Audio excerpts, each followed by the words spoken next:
Des agents IA personnels qui tournent chez vous 24 heures sur 24 sur une machine à moins de 60 euros, c'est possible et sans abonnement ni serveur distant. Aujourd'hui, je vous montre l'installation complète, étape par étape, d'OpenClaw sur mon Raspberry Pi 4 ici même. Alors la première étape, ça va être de télécharger le Raspberry Pi Imager sur le site officiel raspberry.com. C'est l'outil officiel qui va préparer le support de démarrage. Moi, j'ai choisi une clé SSD USB. Alors, il suffit d'installer donc l'app sur le Mac, sur le PC, rien de compliqué. Dans l'Imager, on va choisir d'abord le modèle. Pour moi, c'est le Raspberry Pi 4, le système. Je vais prendre le Raspberry Pi OS Lite 64 bits, que je n'ai pas besoin d'interface graphique. Et comme destination, je vais donc choisir ma clé SSD. C'est plus rapide et surtout plus fiable dans la durée qu'une carte SD qui s'use vite quand on écrit assez souvent.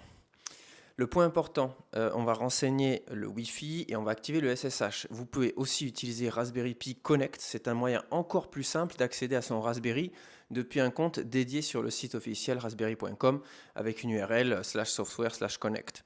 La prochaine étape, ça va être de brancher donc votre SSD maintenant sur le port et d'alimenter le Pi. Trentaine de secondes plus tard, il va apparaître sur le réseau. On peut s'y connecter directement à SSH ou via le Raspberry Pi Connect. À ce moment-là, vous pourrez accéder au terminal et le premier réflexe, ça va être de mettre à jour le système. On va donc faire un update et ensuite un upgrade.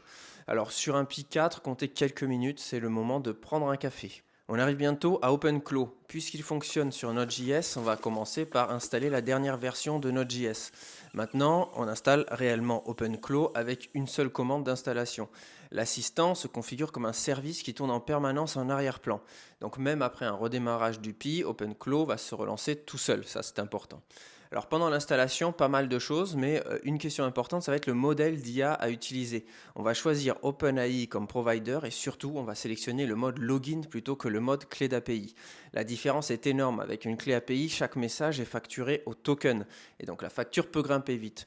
Avec le mode login, on va simplement se connecter avec votre compte habituel, le ChatGPT existant.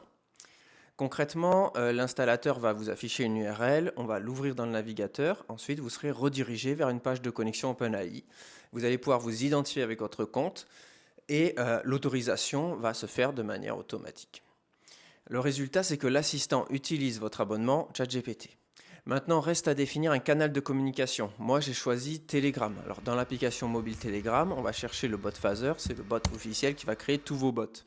Avec la commande new bot, ou simplement en lui demandant de créer un nouveau bot, vous allez pouvoir lui donner un nom, un identifiant, et le bot phaser va vous donner un token. Attention, ce token-là, on ne le partage jamais, car il donne un contrôle total sur votre bot. On renseigne ce token dans la config d'OpenClaw, puis on ouvre une conversation avec notre bot sur Telegram. Il va répondre avec un code de pairing. C'est ce mécanisme qui garantit que vous seul pouvez parler à votre assistant. Alors, on va valider ce même code sur OpenClaw avec une commande d'approbation. Et à partir de là, le lien est établi. Le bot Telegram et le serveur sont désormais appairés de façon sécurisée.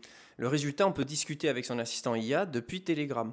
Les messages transitent par votre Raspberry Pi chez vous, dans votre salon. Il exécute des tâches, il est disponible jour et nuit. Un assistant personnel qui vous appartient vraiment pour le prix d'un Raspberry Pi et d'un petit SSD.